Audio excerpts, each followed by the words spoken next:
واتسون اللي هو العالم السلوكي، جاء طفل هو يخاف من قطة معينة، فهو عمل تحصين تدريجي لهذا الطفل، انه هو عرض الطفل تدريجيا لهذه القطة.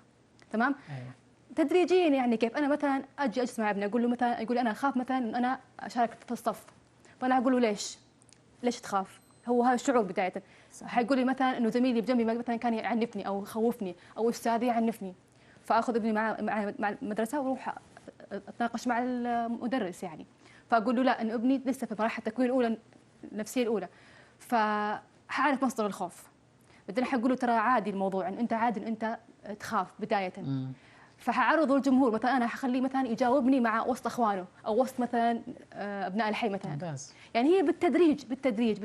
غير كذا انا انصت لابني، اعرف مصدر خوفه. يمكن انا حتى انا احيانا كأم اكون سيئه في تربيه ابني، انا اعرف انا كيف اتعامل مع ابني، يمكن انا اكون معنفه له. صحيح. ابوه معنف له، فبالتالي هي تعرف انت المسببات وتعرضه او تعالجه بالتحصين التدريجي، هي مدى السلوكيه بالتالي. يعني نقطة مهمة كمان يعني في هذا الصدد أبغى أتكلم عنها.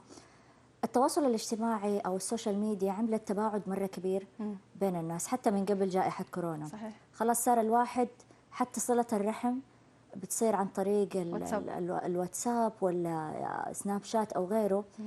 كيف أنا أقدر يعني أقوي الشيء هذا في الطفل، إنه لا، صلة الرحم يعني لازم ترفع السماعة وتتصل على أقاربك، أو أنا رايحة أزورهم لازم تجي تزورنا أو تزورهم معانا. كيف أقدر أقوي الشيء عند الأطفال ده بالذات إنهم صاروا مرة بعيدين عن الناس؟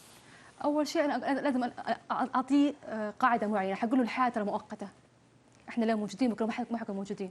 تمام؟ حقول له السوشيال ميديا لغه عصرك هي على فكره، بس صحيح. هي اللي حيظل للابد اللي هو ايش؟ اللي هو الحضن، اللي انا صحيح. الحضن اللي هو الحب، اللي انا اشوف مثلا نظره الحب في الجده والجد والاب والاخ والعم. فانا لما ابني حيشوفني انه انا مثلا اعطي الحب للاخرين الاقارب، بالتالي هو حيعطي الحب. انا زي ما قلت انا اغرس فيه هذا الشيء، بالتالي انه هو يعني حيشوف هذا الشيء في الواقع.